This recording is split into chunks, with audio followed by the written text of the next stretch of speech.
Remember all the outrage around the Casey Anthony story? Back in 2008, she reported that her daughter was kidnapped not long before evidence started pointing back at her. Now we have 7-month-old Emmanuel Harrow, who has recently been reported missing by his parents, but within a few days, their story began to unravel and the public is asking the same questions all over again. Did the parents do it? What do you think, Rocky?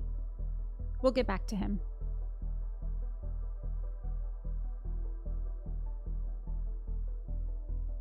The story of Emmanuel's disappearance has drawn widespread attention since the mother, Rebecca Harrow, called police saying that the baby had been kidnapped. She said it happened in a parking lot of a Big Five store in Yucaipa, California on August 14th. She said she was standing outside her car changing the baby's diaper when someone attacked her and took off with the baby. News stations reported the story as a horrifying kidnapping as Rebecca and her husband Jake begged for their baby's safe return. And I laid him down and so I could get his diapers ready, and somebody said, "Hola," and that's all I remember. And I saw white.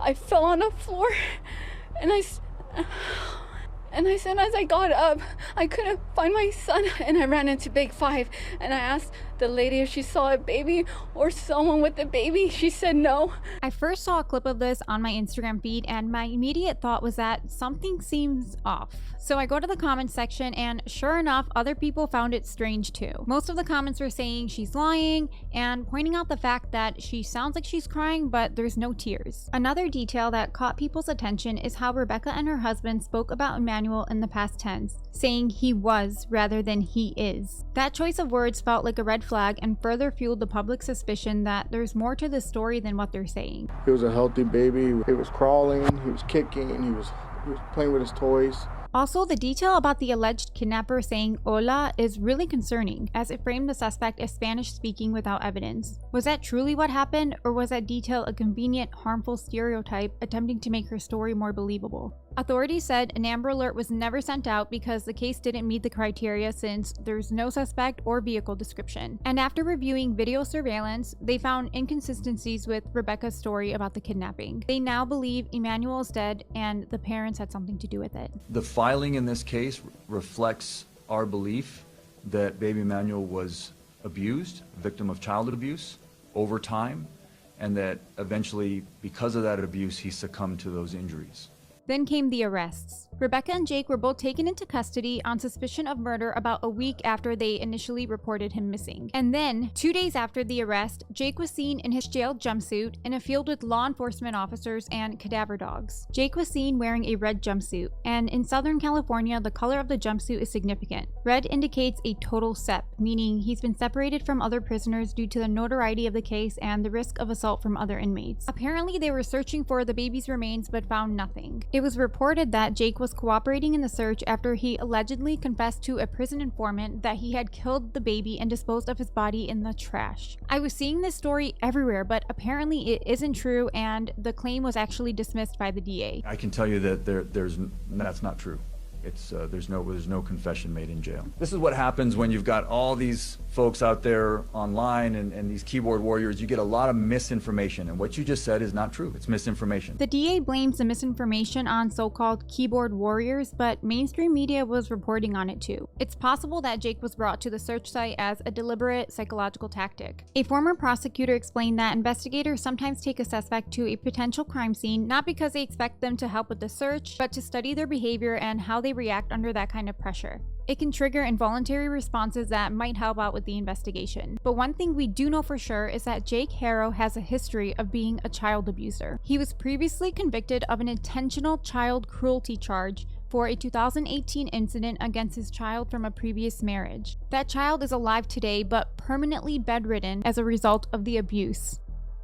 Jake pled guilty in that case, and prosecutors believed he should go to prison, but the judge handed down a suspended sentence, despite being presented with all of the injuries that child had sustained as a result of Jake's abuse, including a bone fracture of the skull, brain hemorrhage, and injuries to the ribs and legs. Jake was ordered to serve 180 days in a work release program, which is basically community service and probation. In this case, a judge here in Riverside County happened to have been a visiting judge from San Bernardino County. He decided that Mr. Harrow deserved an extra break. That decision was absolutely outrageous. Mr. Harrow should have been in prison. If that judge had done his job as he should have done, Emmanuel would be alive today. It's unbelievable that Jake didn't get any jail time for this. If he was sent to prison like he should have been, maybe baby Emmanuel would still be alive today. Rebecca has been interviewed in jail and she is still sticking to the kidnapping story, which is so weird because no one is believing it. Maybe she thinks it's in her best interest to do so if she feels like the kidnapping story might be her only defense, because admitting the truth could implicate her in Emmanuel's death. Even if she didn't harm him directly, she could face charges for failing to protect him or being complicit after the fact. There's also the possibility of fear. Jake already had a history of violence, and if their relationship was abusive or controlling, she could fear retaliation if she says anything. Whatever the reason, the conflicting narratives between Jake and Rebecca have only added another layer of mystery and outrage to all of this. That's pretty much everything we know about the Harrow case right now, but I'll continue to cover it as the case unfolds. Since it's an active case, they can't really release much to the public just yet, so while we wait for more details, I think we should take a step back and talk about the larger pattern here, because the Harrow case isn't an isolated tragedy. Time and time again, we've seen how the system fails children, often resulting in devastating consequences. The story of Natalia Grace, for example, is another one that highlights just how devastating these systemic failures can be. If you're not familiar, Natalia's case gained worldwide attention because of comparisons to the 2009 horror movie Orphan. In that film, a couple adopts a 9-year-old girl named Esther, only to later discover that she's actually a 33-year-old woman posing as a child, who then goes on a violent rampage. Natalia's adoptive parents, Michael and Christine Barnett, claimed that their daughter was essentially Esther in real life, alleging she wasn't a child at all but an adult pretending to be one. A recent documentary called The Curious Case of Natalia Grace dives into her story and finally untangles the bizarre, shocking circumstances of this case that shook the world. And although it has moments that feel sensationalized, it ultimately gave Natalia a platform to share her truth. For the first time, she was able to push back against years of rumors, accusations, and the horrific treatment she endured, not just from her adoptive family, but from the system that was supposed to protect her. The documentary itself was criticized for leaning heavily into sensationalism, framing Natalia's story like a bizarre true crime mystery rather than a nuanced exploration of what really happened. Even the episode titles play up the suspense, and it often felt more like a cliffhanger-driven thriller than a responsible retelling of a child's life. And I'll admit, while watching it, I initially thought Natalia might be the dangerous, menacing figure that her adoptive parents made her out to be. But as the story unfolded, the truth hit hard. It was absolutely heartbreaking to realize she was just a vulnerable child all along, and that I'd been pulled into believing otherwise. Natalia wasn't some evil mastermind, she was just a kid who was failed on every level. Not only by her adoptive parents, but also by CPS, by doctors who should have advocated for her, and even court officials who let her down. So I started digging deeper into court records and news reports to really piece together what happened behind all the headlines and sensationalism. So Natalia was born in Ukraine in 2003 with a rare form of dwarfism. She was tiny, had some developmental differences, but otherwise she was just a child who deserved stability, safety, and a loving home. Before even coming to the US, Natalia had already been through multiple placements. In 2008, at around 5 years old, she was brought to America and adopted by a family in New Hampshire. That adoption fell through, and in 2010, she was adopted again, this time by Michael and Christine Barnett, a wealthy Indiana couple with 3 sons. Their eldest son, Jacob, has autism and is extremely intelligent, even giving teen TED Talks and appearing on 60 Minutes. 3.1415926. You want me to go backwards from there? Well, sure. 3239798. Christine built much of her public persona around his story. She wrote a book about raising him called The Spark, and she ran a daycare from their home, specializing in special needs kids. The story brought the family national attention, where she was often portrayed as the brilliant, self-sacrificing mother behind Jacob's success. At the time of adoption, Natalia was just 6 years old. And if you look at pictures of her from that time, she looks like a 6-year-old. This is clearly a child. But almost immediately after adopting her, the Barnetts began insisting that Natalia wasn't a child at all, that she was actually an adult pretending to be one. Now, to be fair, age reclassification in international adoption cases isn't unheard of. Sometimes agencies will shave off a couple years from a child's age to make them more appealing to adoptive parents, but we're talking about a difference of 2 or 3 years here, not like 10 or more. But the Barnetts claimed Natalia displayed behaviors and physical signs that made them doubt her age. Right after the adoption, they went on a family trip to Disney, and while Christine was giving Natalia a bath, she noticed that Natalia had full pubic hair. She even told Michael to come to the bathroom and see. They also said that Natalia had already started her period and that she hid the clothing with blood on it so they wouldn't see or find out. She's got a monthly cycle, and she's hiding it. And I'm stunned. Michael says he found out about the period because he came home from work one day and Christine was holding a pair of Natalia's underwear and made Natalia explain what happened. Imagine how scary it is as a little girl to get your period for the first time and then have your mom record you and make you talk about it with your dad. They began documenting her behavior by taking videos of her, where Christine is basically interrogating Natalia and forcing her to confess to things. What were you doing to bother Ethan? I was farting. In this clip, Christine asked Natalia why she's reading the Bible, and Natalia says to get rid of these evil thoughts. This is Natalia being forced to stand with her nose against a wall for more than 8 hours until she would confess who she really was. A lot of the footage is Christine repeatedly accusing Natalia of lying. But the Barnetts' accusations escalated quickly. They claimed Natalia would defecate in their car and smear feces on the windows. They said they'd wake up in the middle of the night to find her standing over them with a knife. They accused her of trying to poison their coffee and even attempting to push Christine into an electric fence. That last story supposedly took place during a family outing to Traders Point Creamery, and it's told from Michael Barnett's perspective. He recalls Natalia getting this gleam in her eye after being warned about the electric fence. Later on, Natalia supposedly tried to drag Christine into the fence, causing chaos as other visitors rushed over to help. The police showed up, and Christine was shouting at them that Natalia needs to be arrested and that she tried to kill her. Honestly, if you stop and think about it, Christine's claim doesn't even make sense. Natalia was a little girl with a rare form of dwarfism. She was barely 3 feet tall and had limited strength and mobility. The idea that she could physically overpower a grown woman and drag her into a high voltage fence is completely unrealistic. Regardless of how it went down, Michael said that they never considered taking Natalia back to the adoption agency. So what did they do instead? After the electric fence incident, Michael and Christine had Natalia admitted to the LaRue Carter Psychiatric Hospital. Michael shows this photo that Natalia drew immediately after being admitted to the hospital. On it, Natalia wrote, "Bye Wesley, bye Christine, bye Jake, and bye Ethan," which are the names of her 3 brothers. Michael claims it says bye as in goodbye, as in her wanting to murder them.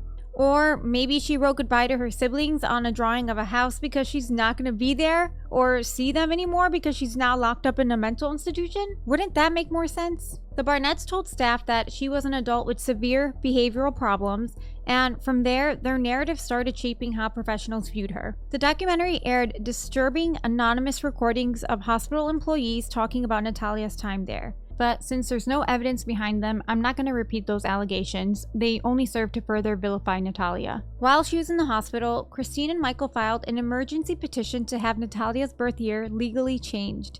And shockingly, a judge approved it. With only the assessments of a family doctor and a social worker, both of whom supported the Barnetts' claims, the court allowed her birth year to be changed from 2003 to 1989. Effectively changing her from 8 to 22 years old. And somehow no one stopped this. When you're litigating something that's going to forever change a child's life, it shouldn't be taken so lightly.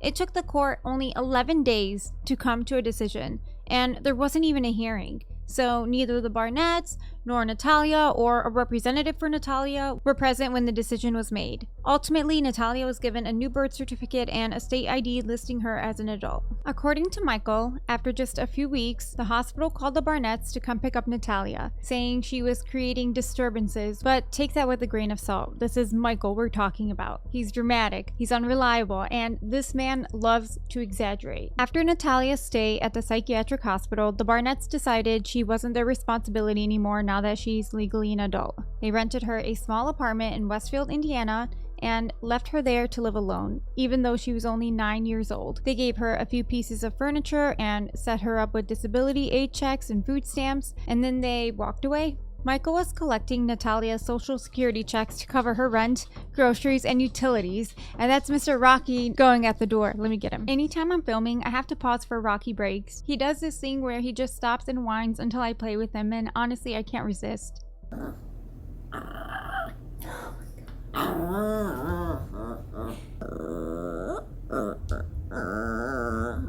It definitely slows me down, but I don't mind it. It's a nice palate cleanser during heavy topics. But anyways, let's get back to it. I was just saying how Michael was collecting Natalia's checks to pay for her rent and everything. But according to him and the law, Natalia was an adult who could live independently. Controlling her finances like this completely contradicted that narrative. He was treating her like a child while insisting she wasn't one. Natalia was just a lonely kid looking for some company. She'd wander around the apartment building, popping into the office every day, mostly for the candy bowl, but also just to have someone to talk to. At first, the neighbors felt sympathy for Natalia, especially after seeing how Christine treated her. They'd watch Christine pull up in her Escalade, drop groceries on the sidewalk, and drive off, leaving Natalia to struggle carrying everything inside by herself. Sometimes the neighbors would step in to help her bring the bags in, but then things took a strange turn. Natalia started telling them that she was 22 years old and had tried to kill her parents, sharing these things so casually that it left the neighbors stunned. It felt like she didn't even understand the weight of what she was saying.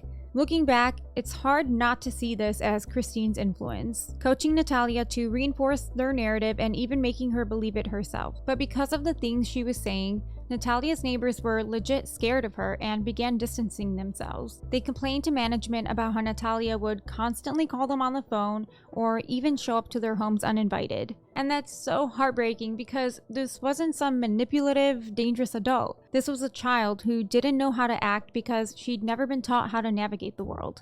When I first saw this, it reminded me of a kid from my old neighborhood who used to randomly show up to our house. We'd wake up in the morning and find him sitting in the living room playing Nintendo. Me and my siblings thought it was weird, but not like dangerous. We knew he was the kid from a few houses down the block, and that's actually how our families ended up meeting and becoming very close. Kids just don't understand boundaries the way adults do. The building manager at Natalia's apartment reached out to Child Services to do a welfare check on her. That's when Heather Wilson, the same Child Services investigator who'd been involved in Natalia's case before she was re-aged, came back into the picture. Now that Michael and Christine were back on Heather's radar, they were determined to discredit any investigation into their actions. Michael would stop by sometimes and would record his conversations with Natalia. In one clip, he confronts her about telling Heather Wilson that they only brought her groceries every 2 months. He brags about proving her wrong with receipts, then adds that Child Services can't do anything anyway since she's legally an adult. After that, he takes her phone, deletes all her contacts and messages with Heather, and hands it back saying, "Now you can't even talk to her." In another recording, Michael interrogates her over a box of donuts. When Natalia says a neighbor gave them to her, he coldly replies, "You never tell me the truth." It's deeply uncomfortable to hear. A grown man berating a child over donuts. Child Services spent weeks investigating Natalia. However, because she was legally an adult, they had no jurisdiction and were forced to close their case. But it makes you wonder, why didn't the system step in and do anything before her age was changed? After continuous complaints about Natalia, the apartment manager chose not to renew her lease. So the Barnetts moved her into a new apartment in Lafayette, Indiana, a second-floor unit in a rough neighborhood with no modifications for her special needs. The Barnetts then left the country. They moved with their sons to Canada so 14-year-old Jacob could pursue his master's degree. Meanwhile, Natalia struggled at the new apartment. She had to crawl up the stairs, couldn't reach the stove or washing machine dials, and was left to fend for herself completely. I can't imagine the loneliness and fear of being a severely disabled little girl alone in a rundown apartment with no guidance, no family, and no safety net. It's terrifying. There was an adult learning center nearby that Natalia was going to for a GED. After Natalia suddenly stopped showing up, the staff grew worried about her, and first they called the Barnetts asking if they'd seen Natalia. This worried the Barnetts, not because she might be in danger, but because it made them wonder, who is she with? Who is she talking to? Does this have something to do with social services, and what is she telling them? But it turned out that Natalia wasn't missing. She had found safety with a woman named Cynthia Mans and her husband Antoine, who took her in alongside their 10 foster kids after Natalia's electricity was shut off. They offered her a home and protection, something she hadn't had in years. The Barnetts didn't check in until they learned Natalia had switched the payee of her social security checks from Michael to Cynthia. Only then did they call the Mans, and the conversation quickly escalated into a heated argument. The GED Center also called the cops, saying they suspected Natalia might actually be a child. So between 2014 and 2019, the state conducted an investigation into Natalia's situation, but it wasn't until Detective Brandon Davenport of the Indiana State Police took over the case in 2019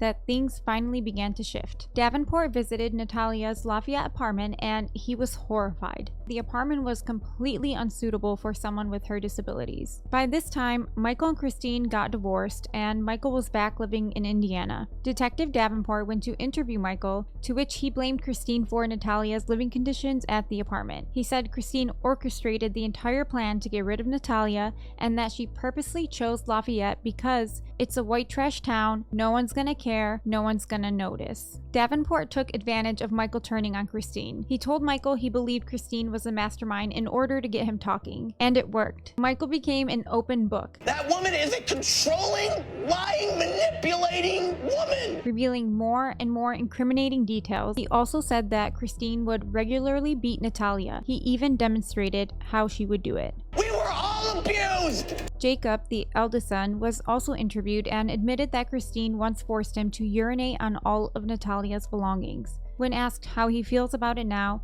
he said, like a Nazi following orders. Then there's an even darker moment. Behind the scenes, Jacob didn't realize he was still mic'd up and he quietly admitted to Michael that he left out certain details, like Natalia being kicked down the stairs because he was afraid of legal consequences. Michael reassured him that he didn't need to worry since he was a minor at the time, which seems to imply that Christine told Jacob to kick Natalia down the stairs. It's all very horrifying, the abuse Natalia went through and also what that did to Jacob. Imagine a child being told to harm their own sibling. Christine weaponized a child's trust and innocence in the cruelest way possible, and he's essentially a victim of Christine too. The prosecutor's office started conducting interviews with Natalia, and what she revealed was devastating. One of the things she mentioned was that Christine would beat her with a belt, and even told her brothers to do it too. She literally let the boys whoop me. Jacob, he just dropped me. When you say he just dropped you, what does that mean? Like, he literally... he just dropped you? Yeah. She talks about being pepper sprayed in the face, forced to take triple doses of medication, and she even talks about being forced to put a tampon when she was just 7 so that they can twist that into proof that she was an adult. Natalia clearly endured unimaginable abuse and neglect. So with the state investigation, the key issue that needed to be answered now is how old was she when it happened? Because legally, it makes a big difference. Detective Davenport was determined to get to the bottom of this. He tracked down Dr. McLaren, the doctor whose medical opinion the court used to declare Natalia 22 years old. The doctor admitted he based his opinion on what Natalia told him, that she was over 18. But now we know the truth. Christine had been coaching her to lie, and the court had leaned on that lie to make a life-altering ruling. Davenport didn't stop there. He flew all the way to Ukraine to find Natalia's biological mother, Anna Gaba. They did a DNA test which confirmed she's Natalia's biological mother, and they were able to obtain Natalia's original birth certificate, which confirmed she was born September 4th, 2003. Michael Barnett claims the police department recommended he change Natalia's age, saying that a Detective Klaus is the one who advised that. But Detective Klaus has since passed away, so he's not around to confirm or deny Michael's claim. But digging into Klaus's files tells a very different story. In an email to Heather Wilson from Child Services, Klaus shared a photo of Natalia, presumably from when she first arrived in the US at age 5,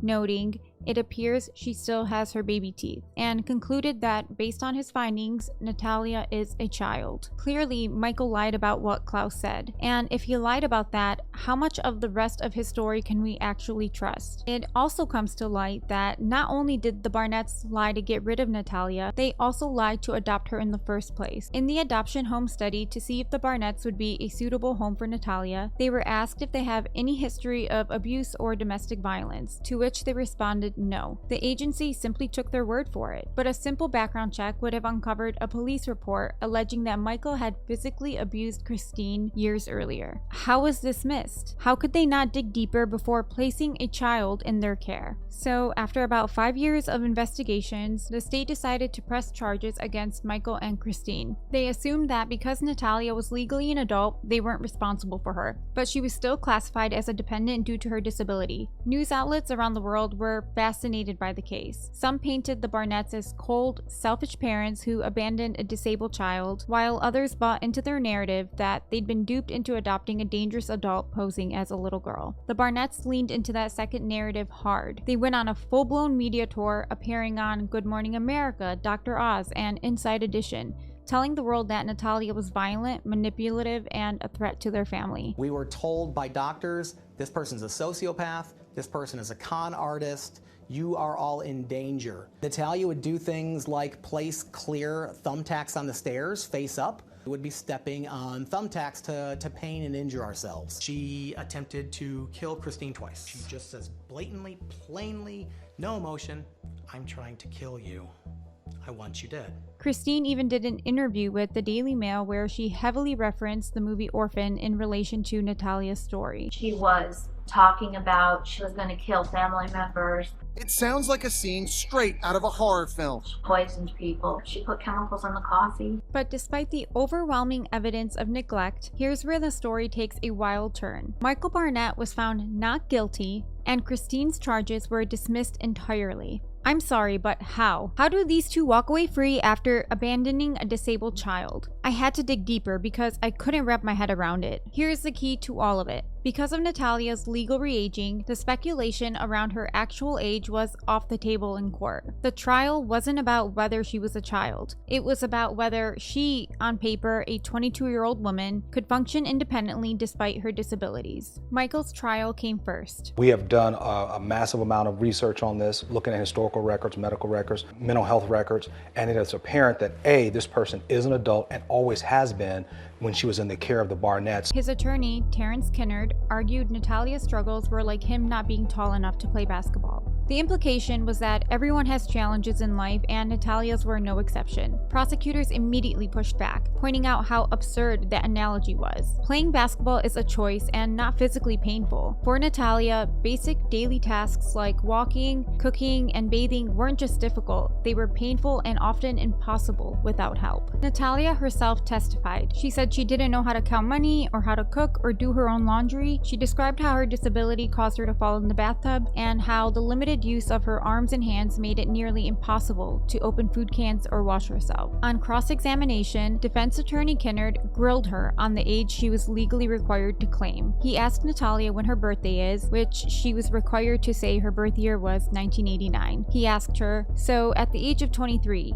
you didn't know how to count money? Or how to use a washer and dryer?" He also got her to concede that the Barnetts weren't responsible for her medical condition or pain. Now, let's talk about Christine's case, because how the f did she get out of that? Natalia has consistently said Christine was the primary abuser, the true mastermind behind everything, but she never even went to trial. This is Christine's defense attorney, Mark Nicholson. He talks a lot about the case on his law firm's website, pointing to it as one of his notable defenses. Notice the wording he uses when giving a brief background of the case, saying, Natalia rented an apartment and moved into an apartment. That phrasing makes it sound like she was an independent adult making her own choices. Also, it connects Natalia moving into an apartment with the Barnetts relocating to Canada, as if her move was the trigger or justification for their departure. There's even a page on the site dedicated to debunking the documentary, claiming that the show exaggerated evidence of Natalia's 2003 birth year and portraying the Barnetts as victims of a broken adoption system. Like claiming there's a report that Anna Gava, Natalia's birth mother, was paid to say she's her mother. Yet he never cites the report, explains where it came from, or provides any evidence at all. He also claims Detective Klaus advised the Barnetts to re-age Natalia, even though the documentary shows an email where Klaus tells CBS he believes Natalia is a child. He accuses the documentary of being misleading, alleging that Natalia and Michael were paid hundreds of thousands to take part in it, and implying that the producer spun a narrative that made them millions. He leaned heavily on the truth versus law argument. What he's basically saying is that what's legally true isn't always what's actually true. So even if Natalia really was a child, the courts had already declared her an adult, and that legal ruling became the framework everything else was judged against. In other words, he used a flawed court ruling as a free pass to get Christine's charges dismissed. So even though the public sees Natalia as a child victim, the law saw her as an adult, and once a court officially determines a fact like that, it's nearly impossible to fight. Prosecutors did try though. After both Barnetts walked free, they appealed and argued that the re-aging ruling should have been thrown out. They pointed out that Natalia had no guardian present in court when her birth year was changed, and neither she nor the Barnetts even attended that hearing. But the appeals court sided with the original judges, saying that both courts had been acting within their authority. Prosecutors argued it was unfair to rely on the age change ruling since the state wasn't involved when it happened, but the appeals court dismissed that, saying the state had chances to appeal earlier. The problem is, the state didn't even know about the ruling until much later, when Natalia was found living alone. And even then, investigators struggled to access the re-aging documents because they were confidentially sealed as part of the adoption. In the end, the not guilty verdict was upheld. No accountability, no justice, just a system full of loopholes with everyone shifting blame. The defense attorneys blamed the court ruling that re-aged Natalia, while that ruling was based entirely on the assessments of a doctor and a social worker. Even Michelle Jackson, the attorney who represented the Barnetts during the age change petition, defended the decision, saying, "At the time of the re-aging, there was good, solid documentation of an approximate age. It was in the best interests of the child." But what if the court got it wrong? The Barnetts benefited from a questionable early court ruling and no one ever reversed it. No one took responsibility and Natalia paid the price. For years, the Barnetts were claiming how violent and dangerous Natalia was. So why didn't they just place Natalia back up for adoption? Yes, that would have been heartbreaking, but it still would have been better than the abuse and neglect she endured while staying with them. Looking back, Natalia believes Christine never adopted her out of love. She thinks it was all about the image. After being seen as the savior mom who heroically took in a child with special needs, putting Natalia back up for adoption would have ruined that image she was trying to paint of herself. Christine refused to participate in the Curious Case of Natalia Grace documentary, but she issued a statement a year after it was released. In part, it reads, "I understand compassion people have for Natalia because I had that same compassion myself. In the end, I learned she is a sociopath." Thanks for the comment, Christine, but you might actually be the sociopath here. So when Natalia met Cynthia and Antoine Mann, things finally seemed to turn around. The Manns took her in, supported her through her legal battles, and eventually adopted her. There's a scene in the series where Natalia hugs them in court after the judge made it official. I cried watching it. It felt like she finally had a family. But then, another gut punch. We find out that 6 months after the adoption, the Manns reached out to the documentary's producers, accusing Natalia of being dangerous. In the phone call, Antoine says, "Something ain't right with Natalia, this girl is tweaking, she's done other things too, but this was a new low. We're done with her."